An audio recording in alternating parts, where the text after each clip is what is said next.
এই মাটনের সিজনে যদি আপনারা এই মাটন মশলা ট্রাই না করেন তো আপনারা খুব মিস করবেন। এই মাটন মশলার রেসিপিটা এতটাই টেস্টি হয় যে আপনারা একদম চেটে পুটে খাবেন। আর এটা বানানো খুবই সহজ। তো চলুন বেশি দেরি করবো না, শুরু করছি আমার আজকের এই সহজ রেসিপি। হ্যালো ফ্রেন্ডস, আমি বিনু কুক উইথ বিনুতে আপনাদের সবাইকে স্বাগত। এই রেসিপিটা বানানোর জন্য সবার প্রথমে আমি এখানে নিয়েছি 250 গ্রাম মটরশুঁটি। এবার আমি মটরশুঁটিগুলোকে একে একে ছাড়িয়ে নেব।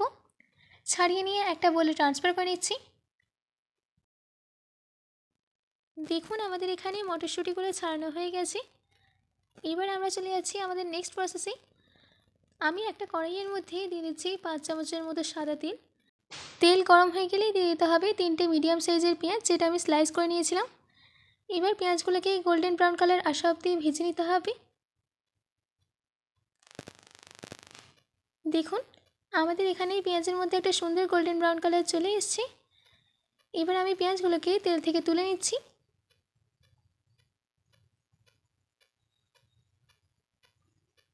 এবার আমি এই পেঁয়াজের বেরেস্তাটাকে মিক্সি জারের মধ্যে ট্রান্সফার করে দিচ্ছি।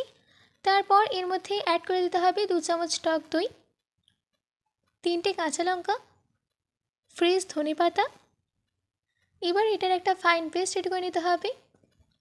দেখুন আমাদের এখানে পেস্টটা রেডি হয়ে গেছে। এবার আমি একটা মশলা তৈরি করে নেব। তার জন্য একটা প্যানের মধ্যে আমি দিয়ে দিচ্ছি 1 চামচ জিরে, 1 চামচ মৌরি, 3টে এলাচ, হাফ দারচিনি, 4টে লবঙ্গ।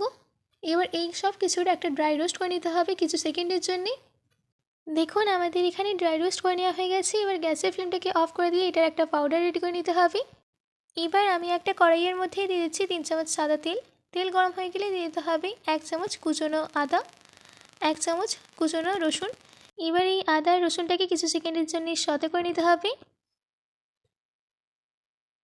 আদা রসুনটা সতে করে নেওয়ার পর আমি এর মধ্যে অ্যাড করে দিচ্ছি মটরশুঁটি। মটরশুঁটিটা দেওয়ার পর 1 মিনিট মিডিয়াম ফ্লেমে ভেজে নিতে হবে। 1 মিনিট ভেজে নেওয়া হয়ে গেলে এর মধ্যে অ্যাড করে দিতে হবে 2 চামচ তৈরি করে নেওয়া মশলা, হাফ চামচ হলুদ গুঁড়ো, 1 চামচ কাশ্মীরি লঙ্কা গুঁড়ো। এবার এই সব কিছুকে কিছুক্ষণের জন্য সতে করে নিতে হবে।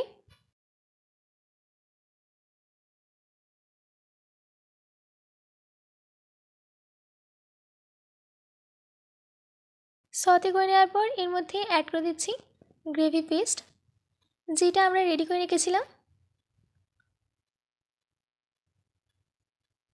এবার এটাকে ভালো করে মিশিয়ে নিতে হবে।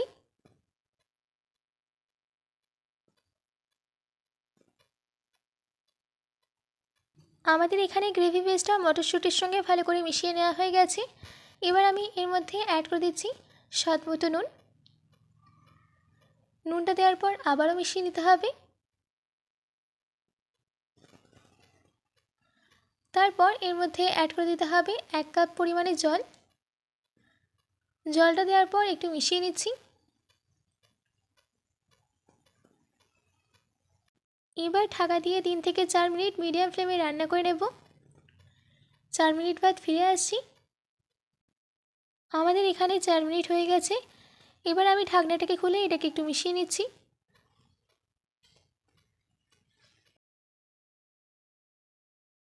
তারপর সবশেষে এর মধ্যে অ্যাড করে দিচ্ছি 1 চামচ কসুরি মেথি।